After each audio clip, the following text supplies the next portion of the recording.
ठिकाणी गंगामाईच्या घाटावर पत्रकारांशी संवाद साधण्यासाठी बोलवलं। खरं तर हा संवाद गंगामाईच्या घाटावर म्हणजे पंपिंग स्टेशनवर मला करायचा होता। कारण ज्या पद्धतीने निळवंड्यावरून पाणी हे संगमनेर शहरामध्ये येतं ते सुद्धा एकदा संगमनेरकरांना दिसलं पाहिजे, त्यांना बघता आलं पाहिजे का कशा पद्धतीने ते पाणी आज इथं येतं आणि कशा पद्धतीने तिथं फिल्ट्रेशन प्लांट जो 1992 साली डॉक्टर सुधीर तांबे नगराध्यक्ष असताना तो फिल्ट्रेशन प्लांट तयार केलेला आहे आणि त्या फिल्ट्रेशन प्लांटच्या माध्यमातून कशा पद्धतीने संगमनेर शहराला फक्त मुबलक पाणीच नाही तर स्वच्छ पाणी देण्याचं जे काम मागच्या अनेक वर्षांपासून संगमनेरात होतंय ते प्रत्यक्ष आपल्याला दाखवण्यासाठी खरं तर मी आज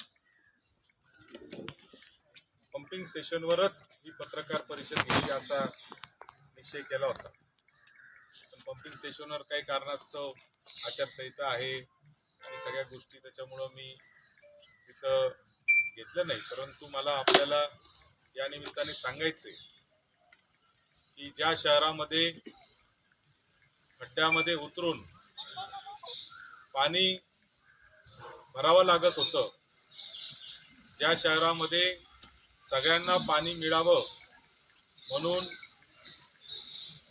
मोटर शिवाय पाणी मिळत नव्हतं आणि मोटर जर लावली तर पुढच्याला पाणी मिळत नव्हतं म्हणून सकाळी 7 ते 8 वाजता पाणी जेव्हा यायचं त्यावेळेस लाईट घालवावं लागायची। अशा या संगमनेर शहरात आज मुबलक पाणी मिळतंय, स्वच्छ पाणी मिळतंय, पहिल्या मजल्यापर्यंत दुसऱ्या मजल्यापर्यंत पाणी जातंय आणि एवढंच नाही तर अनेक ठिकाणी आज अशा तक्रारी आहेत की रस्त्यावर लोक पाणी सोडतायत, इतकं पाणी आज आपल्या शहरामध्ये झालेलं आहे। म्हणजे मुबलक प्रमाणात पाणी हे आपल्या शहरामध्ये आहे आणि ते खरं मला असं वाटतं की आजपर्यंतचं सगळ्यात मोठं यश जर कोणतं असेल तर ते या शहरामध्ये पाण्याची व्यवस्था आपण जी केली ती व्यवस्था चांगल्या पद्धतीने झाली। दुसरं एक महत्वाचं काम जे मागच्या काळामध्ये झालं ते म्हणजे कचरा व्यवस्थापन, वृक्षारोपण आणि स्वच्छता या सगळ्याच्या माध्यमातून संगमनेर नगरपालिकेला मागच्या 9 वर्षात 27 कोटी रुपयापेक्षा जास्तचे विविध शासनाचे बक्षिस मिळालेले आहेत। माझी वसुंधरा असेल किंवा अशा अनेक बक्षिस हे मिळाले आणि या शहराला गार्डन सिटी करण्याच्या दृष्टीने, हरित संगमनेर करण्याच्या दृष्टीने आपण मोठं पाऊल उचललं आणि आज तुम्ही शहराच्या उपनगरात जा, कुठेही जा, तुम्हाला सगळीकडे मोठे झालेले झाडं दिसतील। आज अनेक लोक मला अशा तक्रारी करतात की जे स्ट्रीट लाईट आपण लावले होते, पोल लावले होते, झाडं मोठे झाल्यामुळं आता ते लाईट पडत नाही कारण त्याच्यावर झाडं वाढलेले आहेत। आता पोल पुढे घेण्याची वेळ आलेली आहे किंवा तिथं छाटणी करण्याची वेळ आलेली आहे। इतक्या चांगल्या पद्धतीने झाडांची वाढ ही खऱ्या अर्थाने शहरामध्ये झालेली आहे। म्हणून गार्डन सिटी 35 पेक्षा जास्त उद्यानं हे शहरामध्ये आहेत। आपण ज्या उद्यानात बसलो ते देखील त्यातलंच एक उद्यान आहे आणि फक्त इथंच नाही तर उपनगरांमध्ये खूप छान पद्धतीने गार्डन झालेले, ज्याचा फायदा आबाल वृद्ध, ज्येष्ठ नागरिक, मुलांना खेळण्याची व्यवस्था असे सगळेजण त्याचा फायदा उचलताना आपण पाहतोय। तिसरी जी महत्वाची गोष्ट या शहरामध्ये आपण केलेली आहे ती म्हणजे रस्त्यांचे कामं। आपण पाहिलं की पुणा नाशिक जो रस्ता आहे ज्याला पूर्वी आपण कॉलेज रोड म्हणायचो, आता त्याला आपण लक्ष्मी रोड म्हणतो, तो रोड जो आहे तो 38 कोटी रुपये खर्च करून अत्यंत दर्जेदार पद्धतीने त्या रस्त्याचं काम आपण केलं आणि आज आपण पाहतो की शहराचं नाक असलेला तो रस्ता हा अत्यंत सुंदर पद्धतीने झालेला आहे. एखाद्या महानगरामध्ये आपण एंट्री करावी अशा पद्धतीची एंट्री ही नाशिकच्या बाजूने या किंवा पुण्याच्या बाजूने या बाबत एक सुंदर अशी एंट्री या शहराला झालेली आहे. चौथी महत्वाची गोष्ट म्हणजे या शहराची जी बाजारपेठ आहे ती अतिशय चांगल्या पद्धतीने आपण पाहतो की उलाढाल करत आहे. 9,500 कोटीपेक्षा जास्तच्या ठेवी इथल्या विविध पतसंस्था आणि बँकांमध्ये आहेत. मजबूत अर्थव्यवस्था ही या संगमनेर शहरामध्ये आणि तालुक्यामध्ये आहे आणि ती मजबूत अर्थव्यवस्था असल्यामुळे रोजगाराच्या मोठ्या संधी उपलब्ध झालेल्या आहेत. मोठे मोठे उद्योग समूह तर आहेतच, पण त्याचबरोबर छोटे छोटे देखील अनेक व्यापारी उद्योजक यांच्या माध्यमातून हजारो युवकांना आज हाताला रोजगार या अर्थव्यवस्थेमुळे मिळालेला आहे. आणि म्हणून मोठ्या प्रमाणावर बाहेर गावून देखील लोक या शहरामध्ये येतात आणि मग इथलं जी परिस्थिती आहे, इथलं जी पाण्याची परिस्थिती आहे, इथली रस्त्यांची परिस्थिती, हे सगळं पाहून ते त्या ठिकाणी कायमस्वरूपी स्थायिक होण्याचा विचार करतात. रस्त्यांच्या बाबतीमध्ये खरं तर आता सध्या रस्त्यांची अवस्था अत्यंत दयनीय झालेली आहे, परंतु त्याचं कारण जे आहे ते म्हणजे मागच्या 4 वर्षामध्ये प्रशासक राज या शहरामध्ये आहे. नगरसेवक नाही, नगराध्यक्ष नाही. 4 वर्ष प्रशासनाने नगरपालिका चालवलेली आहे आणि प्रशासन नगरपालिकेत चालवत असल्यामुळे प्रत्यक्षरित्या लोकांचा त्याच्यावर कुठलाही वचक नाही. शासनाचा वचक असल्यामुळे ते अधिकारी जे आहेत ते लोकप्रतिनिधींचं सगळ्या गोष्टी ऐकत नाही, असा आजपर्यंतचा अनुभव आहे.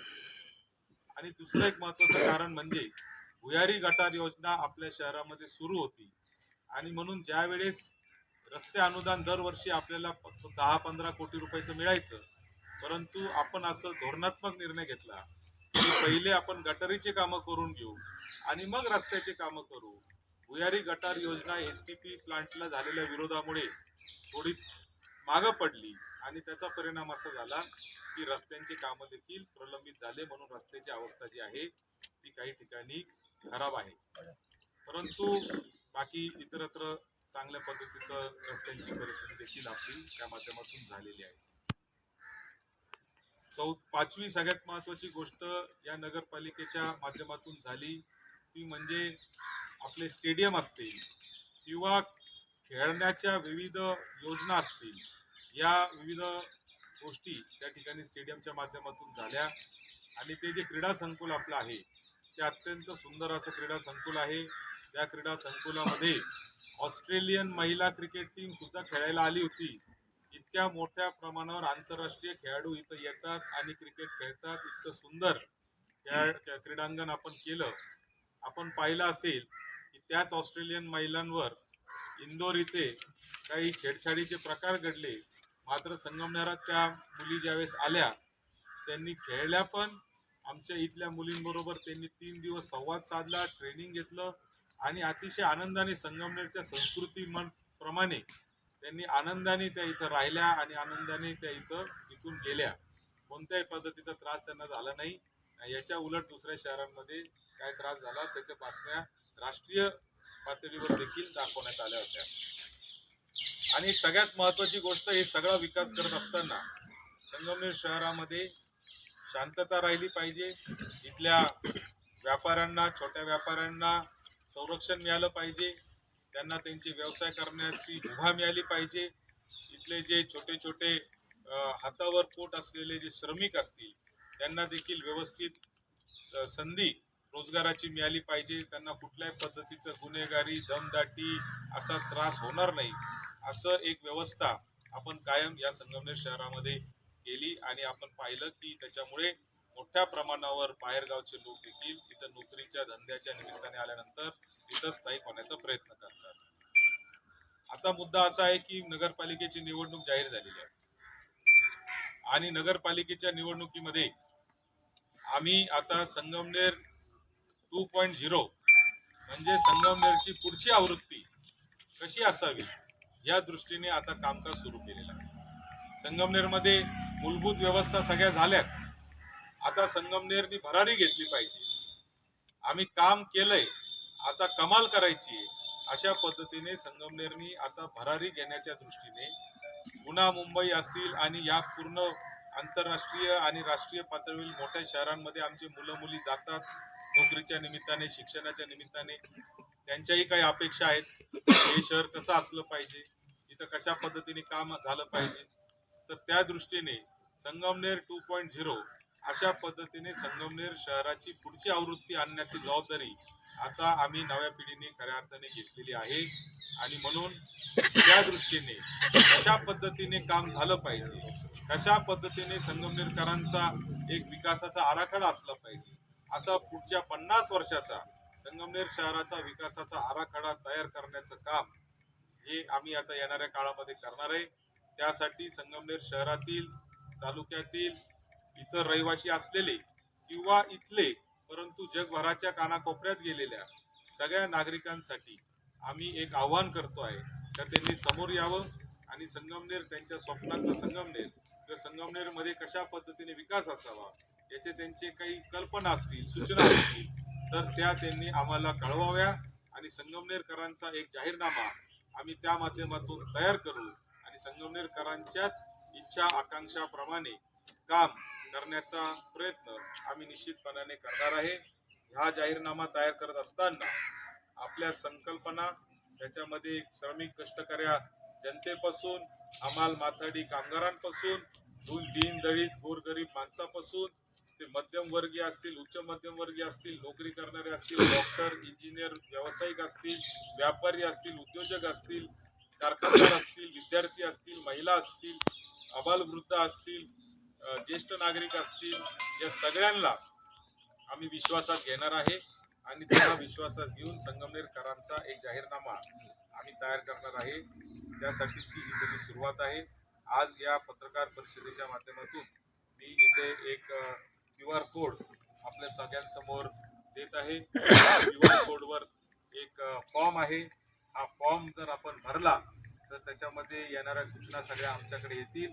या सूचना सगळ्या एकत्रित करून आम्ही संगमनेरकरांचा एक जाहीरनामा तयार करणार आहे. आणि तो जाहीरनामा घेऊन, तो वचननामा घेऊन आम्ही लोकांपुढे येणार आहे. हा जाहीरनामा फक्त नावापुरता जाहीरनामा नसेल तर तो आमचा शब्द असेल की कशा पद्धतीने पुढच्या 5 वर्षात, पुढच्या 50 वर्षाच्या आराखड्याला डोळ्यासमोर ठेवून आम्ही काम करणार.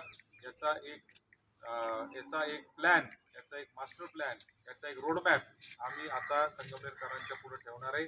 ते पण त्यांच्याच कल्पना घेऊन, त्यांच्याच कल्पनेतून, त्यांच्याच सूचना घेऊन योग्य रीतीने करण्याचा आमचा मानस आहे. धन्यवाद. हे आम्ही आमचं वचन हे जाहीरनाम्याच्या माध्यमातून मांडू. बऱ्याच झालेली 7 दिवस आहेत. अजून कोणाचं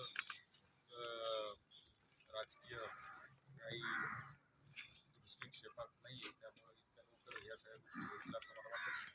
तुम्ही सांगितलं की हा घटकांशी ऑनलाईन आणि ऑफलाईन माध्यमातून सगळ्यांशी संपर्क करत आहे, त्यांच्याशी संवाद साधणार आहे. जगभरात असलेले जे संगमनेरकर आहेत त्यांच्याशी संपर्क करणार आहे. हे जे QR कोडच्या माध्यमातून आपण जे सगळे लोक आहेत त्या सगळ्या लोकांपर्यंत आपण हा QR कोड पोहोचवण्याचा प्रयत्न करणार आहे. बुधवार आणि गुरुवार 2 दिवस मी संगमनेर शहरातील विविध घटकांचे बैठका देखील घेणार आहे, ज्याच्यामध्ये व्यापारी असतील किंवा सगळे नोकरी करणारे असतील किंवा विद्यार्थी असतील, सगळ्या घटकांना एकत्रित घेऊन मी त्याच्यामध्ये देखील सगळ्यांशी संवाद साधणार आहे, सगळ्यांचा विचार घेणार आहे. त्याच्यामुळे हा पूर्ण आठवडा मी सगळ्यांच्या कल्पना आणि त्या गोष्टी सगळ्या घेणार आहे. त्याच्यानंतर आम्ही आमच्या सगळ्या टीम बरोबर बसून, आमची जी सगळी टीम आहे शहरामध्ये जी काम करणार आहे पुढच्या काळामध्ये, त्या सगळ्या टीम बरोबर आम्ही बसणार. त्यांच्याबरोबर बसून आम्ही त्याच्यातल्या कोणत्या गोष्टी खरंच प्रॅक्टिकली शक्य आहेत, कोणत्या गोष्टी शक्य नाही, कोणत्या गोष्टी आत्ता शक्य आहे, कोणत्या अजून 5 वर्ष लागणार आहे, असं एक आराखडा आम्ही तयार करणार. आणि पुढच्या 5 वर्षाचा प्लॅन, 50 वर्षाचा संगमनेर डोळ्यासमोर ठेवून पुढच्या 5 वर्षाचा रोडमॅप आम्ही तयार करणार. आणि साधारणतः 20-22 तारखेला आम्ही त्याची घोषणा करू. उमेदवारी देण्यासंदर्भातले काही निकष आपण उमेदवारांसाठी काही केलेले आहेत का? आणि त्या संदर्भात पण जनतेच्या काही सूचना मागवल्यात का? उमेदवार आपल्याला कसे हवे?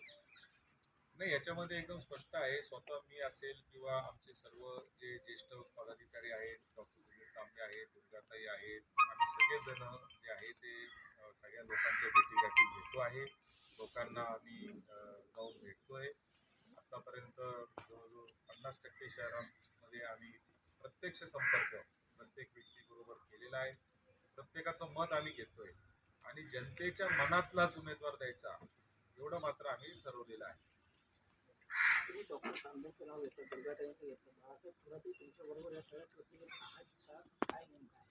ते 100% थोरात साहेब आहेत. आम्ही कालच बाळासाहेब थोरात साहेब असतील, मी असेल आणि डॉक्टर साहेब असतील, आम्ही सगळ्यांनी कार्यकर्त्यांची बैठक घेऊन इथं मोठ्या प्रमाणावर आपण जर त्या कार्यकर्त्याच्या बैठकीचे फोटो पाहिले असतील किंवा व्हिडिओ पाहिले असतील तर आपल्या लक्षात येईल का हजारोच्या संख्येने फक्त संगमेश्वर शहरातले कार्यकर्ते तिथे गोळा झाले होते. म्हणजे इतका मोठा प्रतिसाद आम्हाला या ठिकाणी या नगरपालिकेच्या निवडणुकीमध्ये मिळतोय. इच्छुकांची देखील आमच्याकडे प्रचंड मोठी यादी आहे, प्रचंड गर्दी आहे. रोज इच्छुक आमच्याकडे येत आहेत. आम्हाला खरं तर त्याच्यातून मार्ग काढणं हे थोडंसं म्हणजे आमच्यासाठी आता एक चॅलेंजिंग गोष्ट आहे, कारण खूप दर्जेदार आणि चांगले उमेदवार आमच्याकडे येत आहेत आणि हे निश्चितच आम्ही सगळे करणार आहे. थोरात साहेबांच्याच मार्गदर्शनाखाली हे सगळं काम होणार आहे. मगाशी बोलताना मी एवढंच सांगितलं की आम्ही लोकांपर्यंत घरोघरी जाऊन ज्या भेटी घेतल्यात त्याच्यामध्ये डॉक्टर साहेब असतील, दुर्गाते असतील, मी असेल, आम्ही जातोय. थोरात साहेब जे आहे ते मार्गदर्शकाच्या भूमिकेत आहेत आणि योग्य वेळी ते समोर असतीलच. विधानसभा निवडणुकीत परिवर्तन दिसून आलं, त्याचा कितपत परिणाम या नगरपालिका निवडणुकीवर तुम्ही पाहताय किंवा काय आव्हान त्या परिवर्तनाचं या निवडणुकीत दिसेल असं तुम्हाला वाटतं? असं आहे की विधानसभेच्या निवडणुकीमध्ये जे अपयश आम्हाला आलेलं आहे त्या अपयशानंतर पहिली गोष्ट तर आपल्याला शिकण्यासारख्या अनेक गोष्टी आम्हाला मिळालेल्या आहेत. त्या सगळ्या गोष्टी त्या चुका सगळ्या सुधरून जिथं जिथं चुकलं असेल तिथं जाहीररित्या जनतेची माफी मागण्यामध्ये देखील आम्ही कुठेही कमी पडलेलो नाही. आम्ही जिथं जिथं जाणारे कुठं काय राहिलं असेल काम किंवा कोण नाराज असेल, कोणाचं इश्यू असतील, हे सगळे आम्ही जे आहे ते समजून उमजून त्याच्या दुरुस्त्या केलेल्या आहेत. त्या पद्धतीने आम्ही आता या निवडणुकीमध्ये पूर्ण ताकदीने उतरलेलो आहे आणि विधानसभेमध्ये झालेल्या चुका आणि पुनरावृत्ती आम्ही होऊ देणार नाही आणि जे काही चुका आमच्याकडून झाल्या असतील तर त्याबाबतही आम्ही वेळोवेळी लोकांशी संवाद साधतो. नगरपालिकेच्या निवडणुकीत चिन्हावर लढवणार आहे. मी जसं सांगितलं तसं अजून त्याला वेळ आहे. योग्य वेळी योग्य निर्णय घेतला जाईल. या निवडणुकीमध्ये नवीन चेहऱ्यांना संधी मिळणार की पुन्हा तेच चेहरे बघायला भेटतील? या निवडणुकीमध्ये जनतेच्या मनातला माणूस लोकप्रतिनिधी म्हणून आम्ही देणार. देत असताना तो शिकलेला असावा, तो त्याचं चारित्र्य चांगलं असावं, त्याच्यावर कुठलाही भ्रष्टाचाराचा आरोप नसावा, तो साधारणतः लोकांच्या सुखदुःखामध्ये जाणारा असावा, अर्ध्या रात्री सुद्धा त्यांच्यासाठी उपलब्ध असलेला असावा. असे जे जनतेच्या मनातले जे काही नगरसेवकांसाठी जे निकष आहेत अशा जनतेच्या मनातला उमेदवार आम्ही देणार आहे. आपल्या नगर परिषदेत नगराध्यक्षाचा चेहरा असा कोण असणार आहे? मी जसं सांगितलं तसं प्रत्येक जनतेच्या मनामध्ये जनतेचा कौल घेऊन आम्ही त्यांच्या सल्ल्यानुसार लोकांच्या सल्ल्यानुसारच आम्ही उमेदवार या निवडणुकीमध्ये